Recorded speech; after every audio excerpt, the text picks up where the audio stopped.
welcome again, everybody, to the Level Up Podcast. I'm your co-host, John Arms, and with me is... Eric Thurwanger. Yeah, right.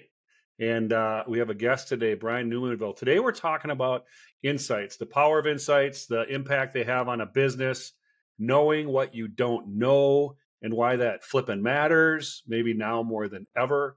And Brian comes from a place of, surveying and asking and poking and prodding and gaining information and intelligence from outside the walls so that we can go to business smarter and sharper and more enlightened than the day before. So that's our topic today. Welcome, Brian. Yeah, great. Thanks for having me. I'm looking forward to a robust conversation. Robust. Uh-oh, Eric, he's challenging Now we have us. we have a title for this episode. Right.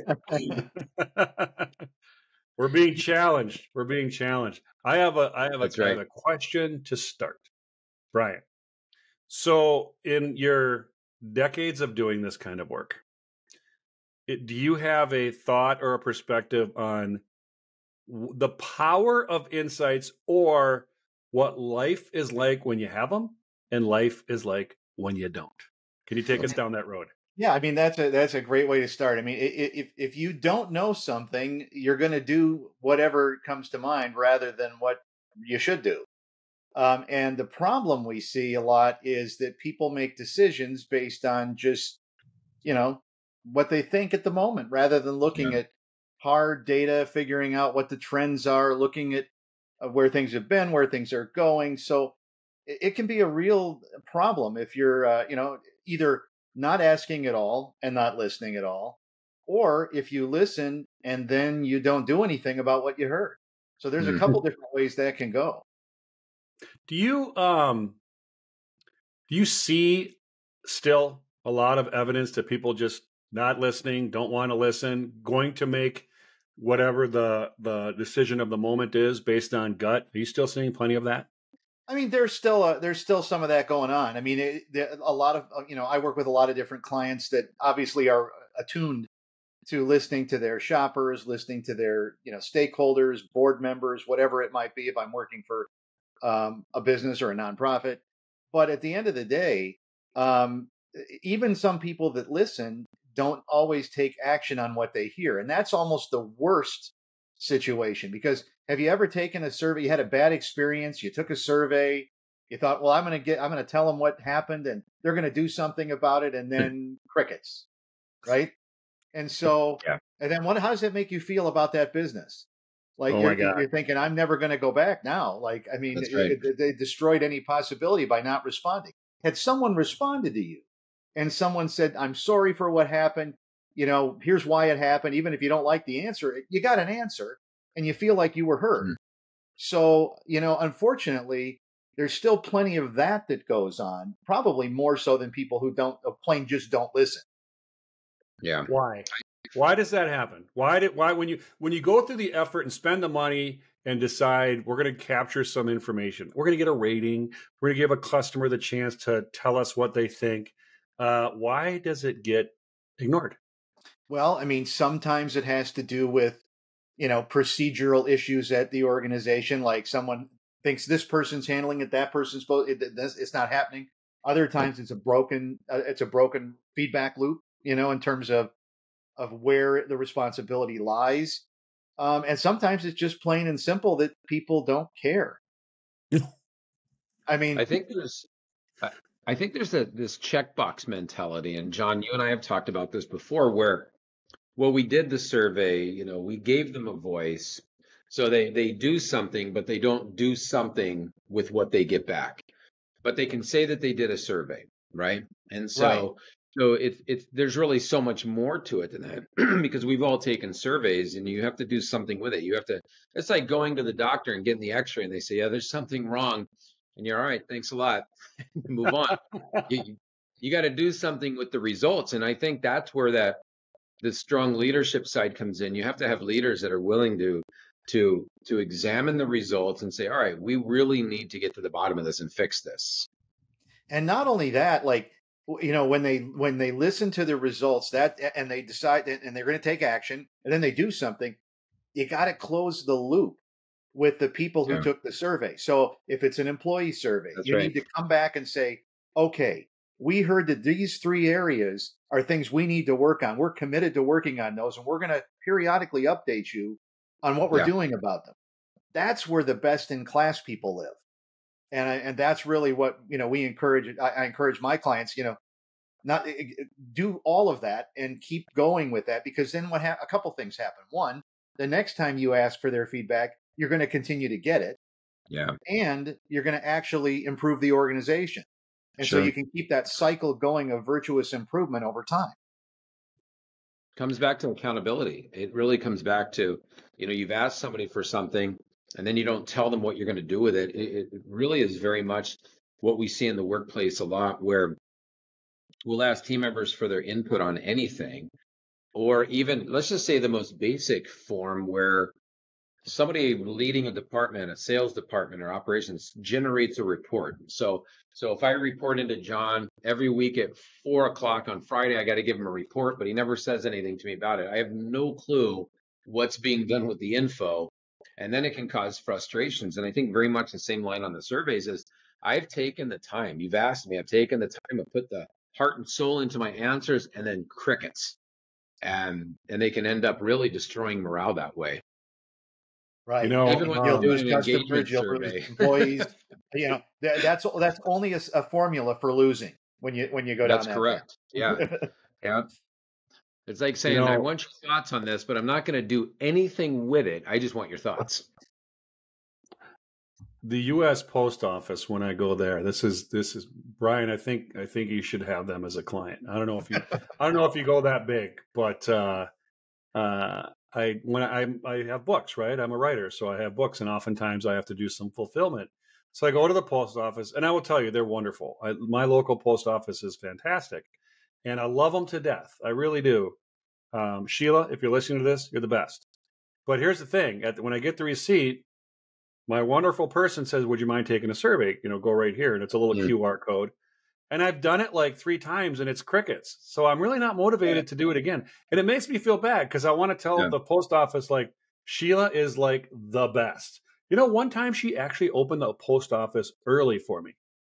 Mm. For me, the U.S. Post Office. Like, if you can ever think of, like, there's an institution, there's no way they're going to open a second before the bell rings. She's like, why don't you come in tomorrow? We'll open up early. You got 50 books you got to send out as media mail. Like, you can't give that a high enough rating. I'm But just wondering how many people in your neighborhood, John, are going to go to your post office now and test that out. poor Sheila, she's gonna get. Yeah, She's gonna Sheila. get. She's like, John.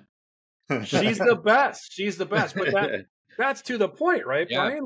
Like Yeah. she's working so hard and she earned it. It's kind of like giving a tip, right? Yeah. Someone Well- know that she's doing great, but I feel like it's falling on deaf ears. Well, and that's the other side of it. I mean, because in many of the circumstances where I do surveys, you want to be able to have that opportunity to provide kudos as well. It's not always like the thing was horrible. I mean, it's Right. also the thing was really good, and I want to tell somebody how good Sheila was, but I'm not sure if anybody even read this, let alone knows and cares. So, I mean, that's the real challenge, is to close that loop, to be able to make sure that the people taking it understand that you're doing something about it. That's the bottom line. Because if there's survey fatigue, if you, like you just said, I've taken it 3 times and then Yeah. nothing, so why would I do it again? And so again, the best businesses want to be able to really and organizations want to keep you providing that valuable insight. So I'll ask a quick question of you, Brian. You've been doing surveys, working with business leaders, gathering information not only from their people, but also from their customers or their guests or their clients. When you're talking to business leaders out there, it makes sense for all of us to say, yeah, you should have survey questions, you should gather insights and do something with it. In your opinion, the organizations or the leaders that aren't doing that, and they're like, no, we're not doing a survey. Why might somebody not do a survey? What would hold them back? Well, in terms of, you mean an organization doing one? Yeah. I Yeah. mean, sometimes it's preservation of the old world order. I don't want to shake things up because I like how things are, and they might tell me something that I don't want to hear, that someone else is Yeah. going to see and make me do something about. And then I'm going to be accountable for something that I don't necessarily want to be accountable for. So I think there's some of that, territory Yeah. protection, or just liking it the way it is and not wanting to change, not being Yeah. open to that. I think those are the kinds of things that get in the way, because there's really no other good. I mean, that's not a good reason, but there's no other reason not to do it. It's all about It'll continuous improvement, listening to people, and making things better, right? I mean, it's so it's going to You break know, them. go ahead, Eric. Sorry. I was just going to say the mere fact of doing a survey means you have to break out of the status quo mindset. right. Yeah. Well, this is what's great about the Level Up podcast. Our title, Level Up. Our whole intention here is to reach into the businesses that want to level up their game in any capacity, and certainly in customer intelligence and insight, and how they can do that. What's interesting to me, what occurs to me here, Brian and Eric, is when done right, doing this type of intelligence and surveying could actually really help a smaller business. And I'll tell you why I think that is, I know they're not as hard to do as they used to be. And I'm sure that's just like, go find Brian, like he'll have you up and going. They're not as hard to do. I think cost used to stop a lot of people. Oh God, I got to get 50 people in a room and feed them lunch and da-da-da-da-da. Very difficult to do. So that barrier is gone, but also a smaller business, not only the appetite, but for the need for that insight, and the lack of bureaucracy that it has to get through. If I did a survey on companies for what I do, a fractional chief marketing officer, right? I would eat that information up and act on it that day. I'm a small company, right? That minute. And that it is to do it is actually a great advantage, because there's no bureaucracy standing in the way to act on it. Yeah. Well, and that's exactly right. I mean, and in all fairness, that's the other reason people might not do surveys, is they might not know how, might not have the resources, or might not know where to start, right? So, I wrote a book called Feedback Rules that is written for that kind of person, right? Like, I need to understand the basics here. I don't know how to do this. And there you got 52 tips and ideas that can get you started.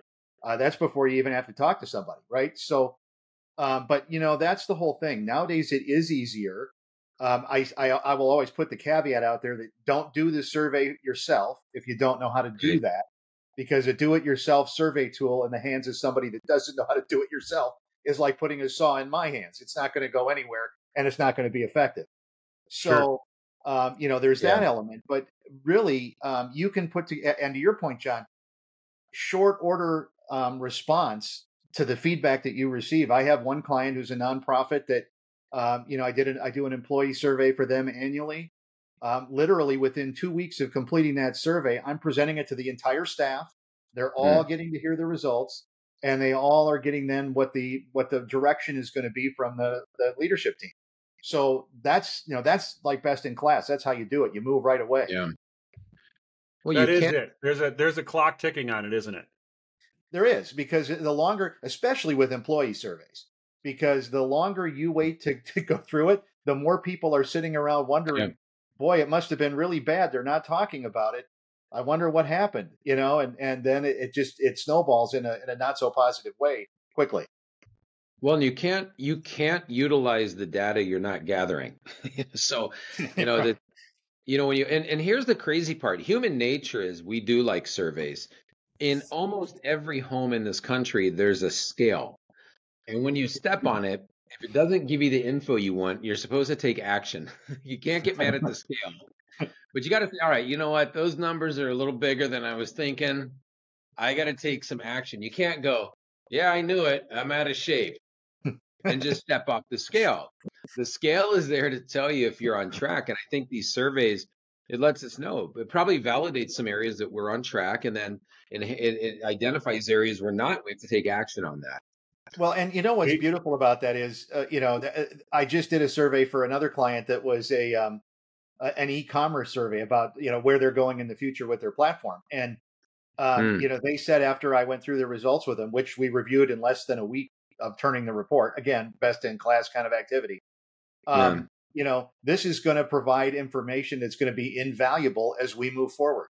So, it's going to provide the basis for how we make decisions about how we're going to implement this going forward. And that, there's nothing better to a researcher than to hear those words, right? Like, we Yeah. did this, you invested in it, I invested my time in putting together as best of an output piece that I can give you to help provide that direction, and you're going to do something with it. And that's just it's beautiful music to my ears. You You know, know, oh, go ahead, John. Go ahead. Brian, you wouldn't know this, but you used a naughty word. I know exactly. There's a visceral response. So, employee, Eric and I like to call them team members. And the reason I say that is if you call somebody an employee, they feel subordinate. If you call somebody a team member, they feel I'm contributing, right? All right. So So team anyway, members and guests, I got team There you members go. and guests, yeah, you've been down that road, but there's a it. reason I'm pulling your leg on that isn't to smack the back of your hand on that. It's how do you, in doing surveys and clients saying, I need to know more about my employees, more about my team. Where are we right now in that? How are people getting more engaged? With the Great Resignation and the pandemic and the way return to work, all that. Are companies coming to you like, I gotta tap into my team members or employees, whatever term you want to use, right? It's all good. Are you seeing more of that?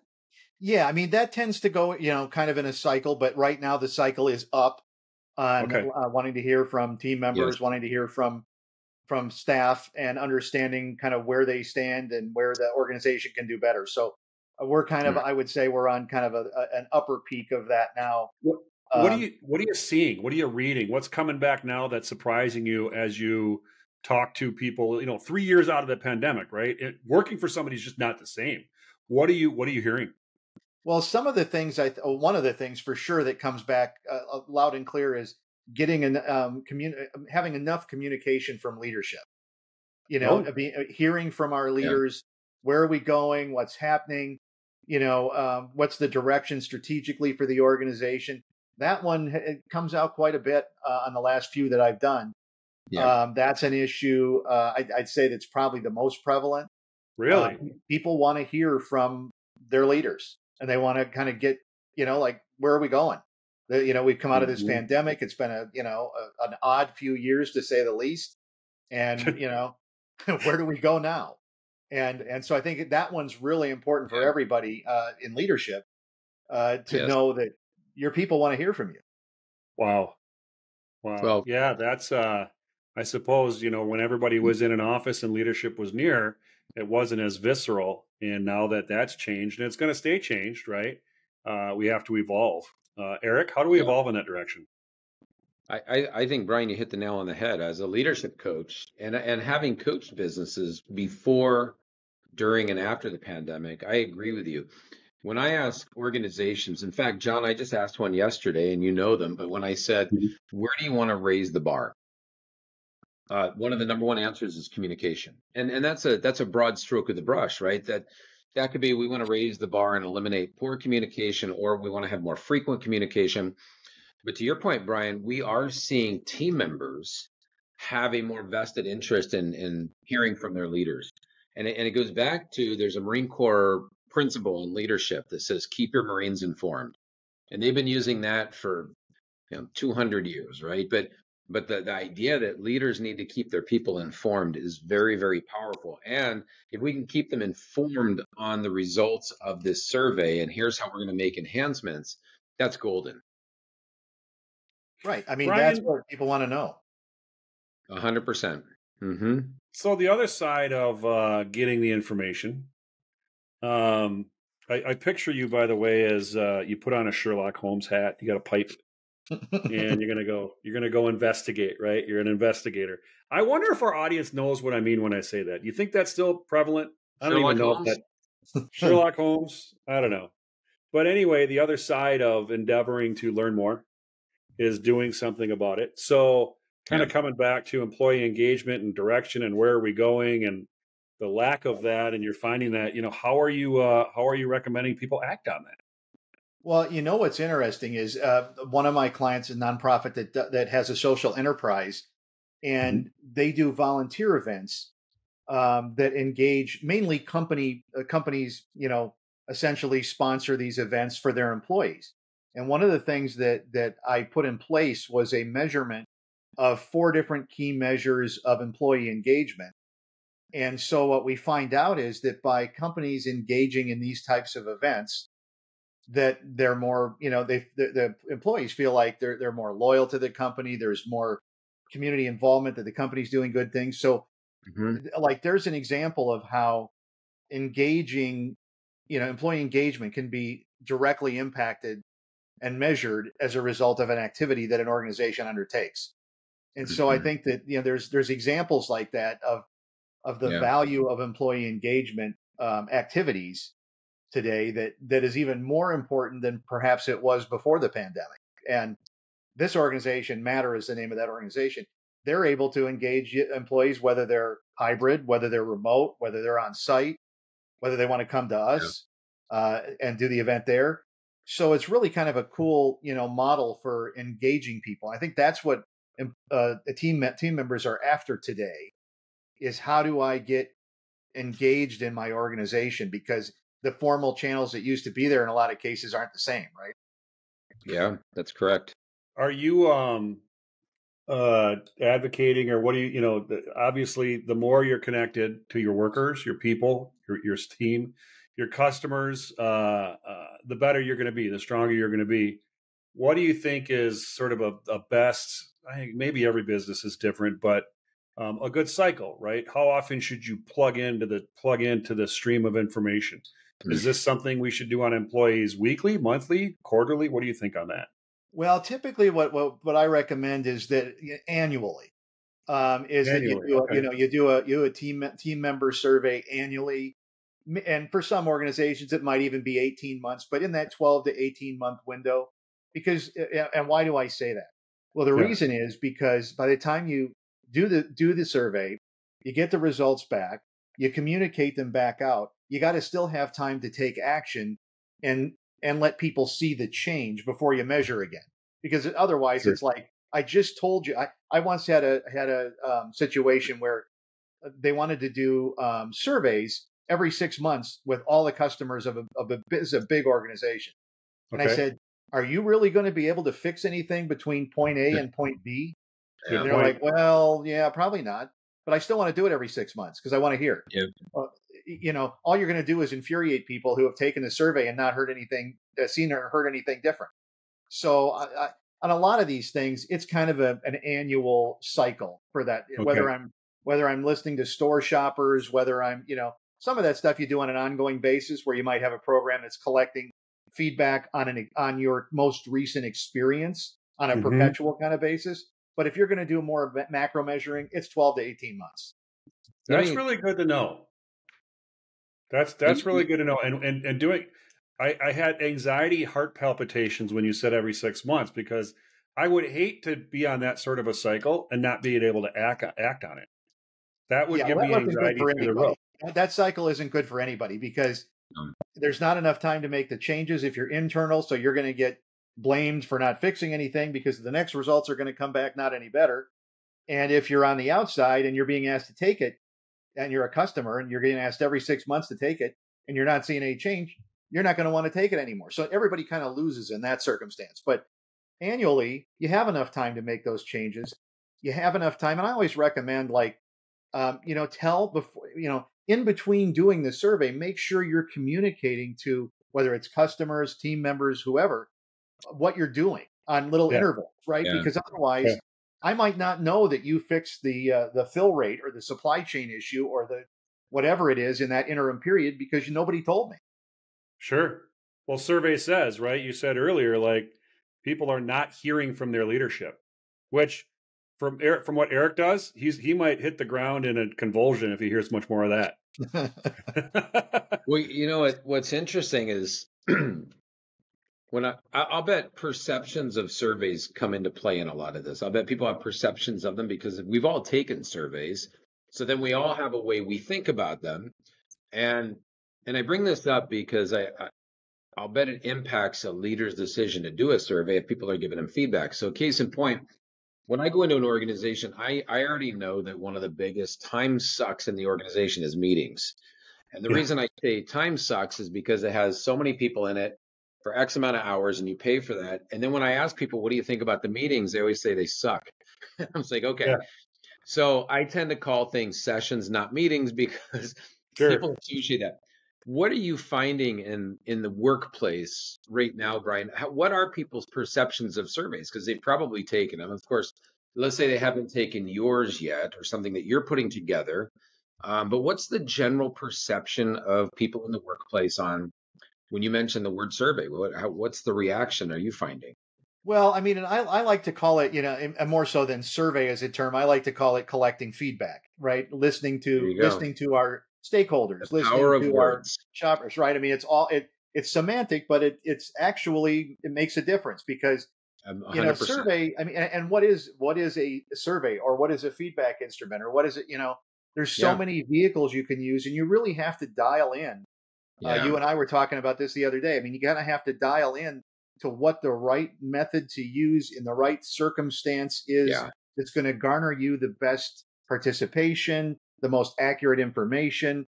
And so part of doing this type of work is to not have a one size fits all, but make it fit every time. It's a little different.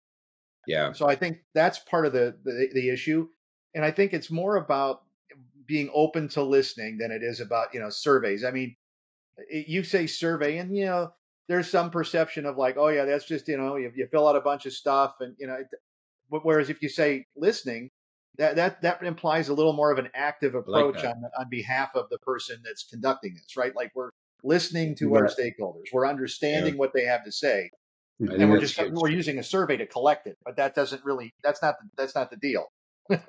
You know what's interesting to me is when you think about this. Maybe while we've been talking, I've been online looking for for some jokes about surveys or survey takers or information gathering or feedback loops and things like that. And I'm not finding what I had hoped for. And the reason I was looking for that is, first of all, I love humor and we all do. But secondly, I think some people might have a preconceived notion that survey work and information work is pretty dry or can be pretty dry because it's a mathematical collection sometimes and things like that. And where I'm going with this is we're coming into feedback season. We're coming into survey season. We've got an election in November. We are going to be hit with so much polling data and all of that. And I want to talk for a minute about that. Have you guys ever seen the movie Anchorman? Which one? Anchorman? Yes. Okay. Brian, have you seen that? I don't know if I've seen that one. Will Ferrell and some other, and there's a funny scene when one of the these are 70s era anchors, they're sexist and all this kind of stuff. And a new worker comes in, and one of the anchors wants to impress her. And he goes into his closet in his office and he picks out Sex Panther, which is his cologne, his best cologne that he has. And he goes, you know what? Studies show it's pungent. Studies show that 60% of the time it works every time.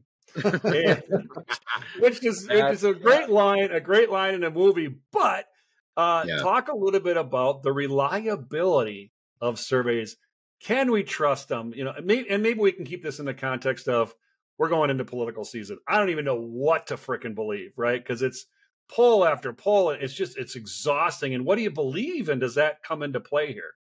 Well, I mean, I think in the context of any survey, first of all, you have to look at the development of the questions and neutral language and designing it correctly. Because, like I said earlier, with do-it-yourself tools, you can design a survey however you want, and it can be as leading as you want it to be or not. Yeah. So, dangerous. There's the old book, How to Lie with Statistics, right? I mean, so at the end of the day, both the inputs and the outputs can be manipulated, if not done in the hands of someone who A, knows what they're doing, or B, isn't trying to do something that's duplicitous, right? So I think it's really important to think about that side of it. And in terms of reliability, I mean, I've seen comments, people say, well, that's just a survey of 1,000 people. Well, you know what? Yeah. There's statistical reliability. Yeah. And at some juncture, it is reliable, whether you want to believe that or not. Now, the question is, who did you sample? How did you do the sampling? Because that can skew the results, even if you have a valid sample size. So there's a lot of like intricacies to survey work that, I wouldn't believe every survey that you see conducted by just anybody, right? But at the same Right. time, there's a lot of organizations and institutions that do very good survey work, and you have people that know what they're doing. So that you do have to look at any survey, any poll, any data source, and kind of assess that. You can't just accept any of it at face value. But certainly there are people that are doing really good work that is representative, done well, balanced questions, and you can believe what the results say. But you also have the unknown factors that can come into play, especially with polling. Yeah. I mean, Yeah. there's all sorts of extraneous things that can happen and alter what you might think the results are saying. So there's an You ever do any interpretation. political stuff? Pardon me? You ever done any political stuff? No, I don't do political work. I wouldn't either. No. I don't blame you. No, I stick to the more business and nonprofit oriented sectors and not polling. Good. Good. I think it takes real courage for leaders to roll out info gathering and do something with it, and For to sure. really take that look at it. And I'll tell you why. Because when I spoke with Brian and we met yesterday over a cup of coffee, and I already planted some seeds in him on surveys that I need to help my business. And I have discovered something in the last, I don't know, few years. I think it's always been there, but maybe I've noticed it more now because I'm asking better questions. But there's a concept that I created, so I believe in it, called the facade phenomenon. And what I'm finding is many leaders, I'll say, how's your team? They're great. We have a great team. Or I'll say, how's morale? Say it's great. And then somebody will come up as I'm leaving, it's not great. It's not great here. And, Faulty polling. and so they're saying what they feel they need to say. And now that they've put that facade up there, it's kind of like the guy that says, I have the perfect family. Our family is great. We don't need any help. So we have to help break down the facade, this phenomenon that's happening where it's okay. Strong leadership is about having the courage to take a look at what's beyond the facade and say, how do we really fix this? Because those are the leaders that always stand out to me. I'm like, oh, this one needs help. As soon as they say, we're good, we don't need anything. I had a leader one time say, his team was recommending that he go through a leadership program of ours. And when I talked to him, he says, I already know everything about leadership. And I'm like, okay, I've written a book and have a program, and I'm still trying to grow every day. And this guy was, he was already God's gift to leadership. And I'm like, wow, there's going to be some leadership issues in this organization. So we have to position it where they feel comfortable about putting the facade down, that this info will help them to analyze and say, here's what's wrong. Here's what's wrong. Yeah. Right. That's absolutely correct. I mean, because a lot of times, certainly like you, I found that the best people to work with when it comes to taking teammate surveys and doing something with it are those people who admit the vulnerability right up front that, I know not everything here is perfect. I know I'm not the best leader. That's right. I'm trying to get better every day, but I need to hear what my people are saying, and I need to be able to do something about it. And it all is going to start with this process. So, and then you're going, right, this is going to work. But if you get that situation where, you know what, we don't even need to do a teammate survey because everybody loves it here. It's great. I know how to run an organization, been doing it my whole life. Don't worry about it. We're fine. Then you kind of, like you said, you kind of go, well, this is going to be, there needs to be something done here. And now I can't do it because they don't want to. But, but they're people. That's an indicator, isn't it? If someone says, I'm fine, it's all fine, we're good, I don't need any information, that's usually an indicator like, okay, that you really need it. That's the leading indicator that says, boy, I should really be working with these folks. 100%. It'd be like driving your car and it's not running well. And you're like, no, it's all good. It's all good. It's just and then fine. You take it into you get your diagnostic back and they say, here's what needs to be fixed. You're like, no, we're good. We're good. I'm not fixing any of it. I mean, eventually, I think businesses that don't collect the data and do something, they will break down. They'll be on the side or they'll be stuck in the ditch. You can't help it, right? Like survey. Yeah. What I love about what you do, Brian, and your trade and your craft, and I think you do a great job advocating for how it's done right and how it's done well. There is a difference between good information gathering and junk, but it is however you do it, it is vulnerable work and it's courageous work and it's a mirror. And boy, if you can look in the mirror Yeah. and decide, oh my gosh, here's some things that we can make even better. I can think of few things that could be greater contributors to success than being able to look in that mirror objectively and honestly. Well, and that's absolutely right. And we had one client, and the CEO, he's phenomenal. And he basically, this is where we do a business to business survey. We interview customers of this company and find out how the customers view the organization. And this, I mean, they take it so seriously. When we get done with the study every year, review it with their management team, they review it with the board. It flows into their strategic planning process. They actually get back to every customer with the results and talk about it with each of them. So, I mean, and every year they've been doing this for like 5-6 years now. And it's an instrumental part of their planning, of their lifeblood of their organization. And so that's like a best in class example of how they're willing to be vulnerable, listen to their customers, find out what needs to be improved, and do it. Are they doing customer work and employee work or teamwork? In this particular case, they're only using us for the B2B piece. So For it's the B2B piece. Okay. Yeah, they do an annual employee survey too, but they do that with a different organization. So best in class for anybody listening is like, if you are tapping into your people once a year and tapping into your customer once a year, you are going to do better than if you're not. Just simple, keep it easy. Yep. Easy math. You really have to do a people inspection. I mean, we inspect so many inanimate things, right? We'll have a house inspection, we'll have a car inspection. Should we inspect our people? No, they're fine. Everybody's good. So, no worries. It's interesting when you think about it from that context. It's like we inspect so many things, but then people are our greatest asset. Let's not inspect that. Let's not ask the questions that provide us the answers we could do something with. We'll just hope. We'll hope that works. We're gonna make sure our truck works, but we're gonna hope that our people work. Doesn't make any sense saying it out loud, And today, more than ever before, I think, with where we're at coming out of this last few years, and with the change in the workplace dynamic, this is the time more than probably any time in recent memories, maybe since the Great Recession back in 2008 and 9.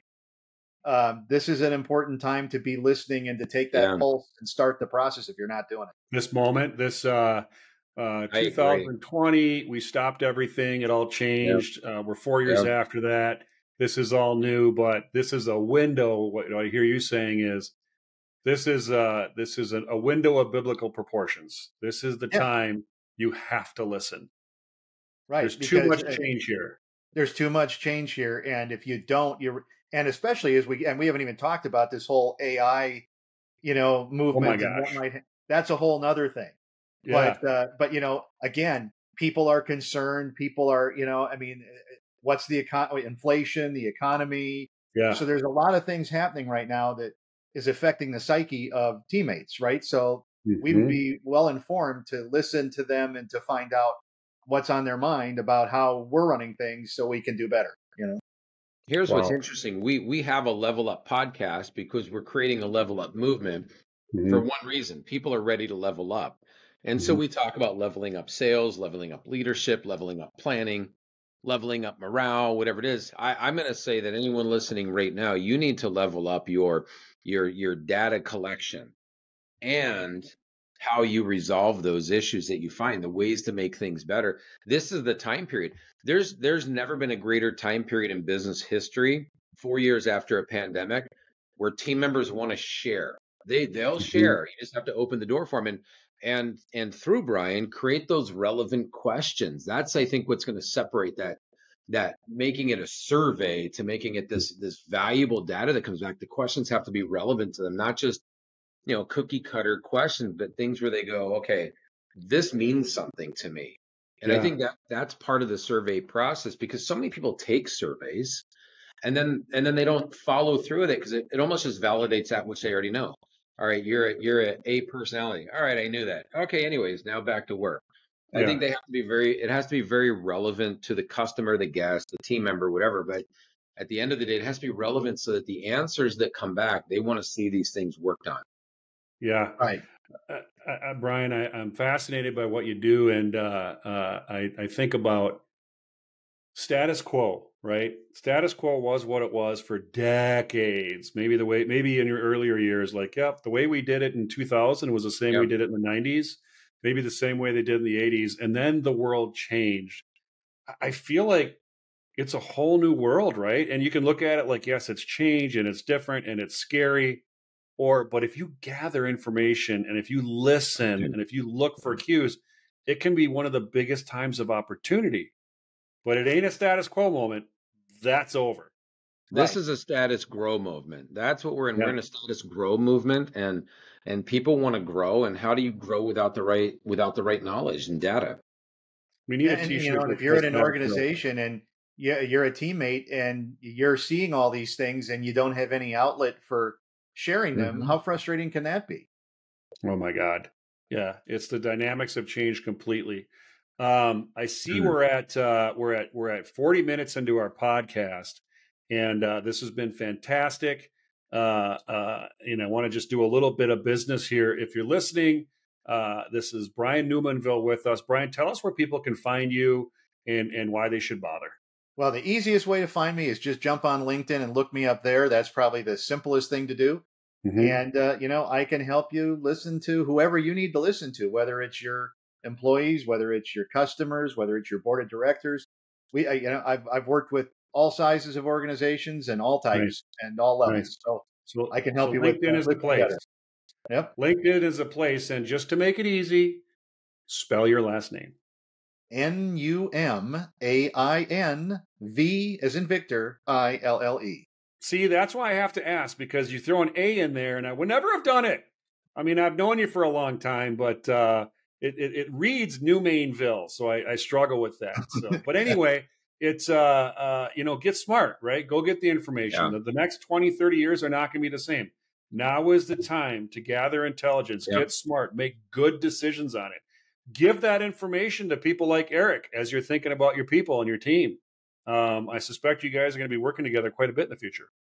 That's what it sounds like. And listen, if you're listening right now, do like I did and get some time with Brian and talk to them about what your needs are. We talked about what our needs are as a business, how we can reach out and help our clients through some surveys, but also as our board for our foundation, the Think Great Foundation. So he's a wealth of knowledge, and I would say tap in. Love it. Love it. Brian, thank you so much for coming on today. Will you come back? I will definitely. Thank you very much, guys.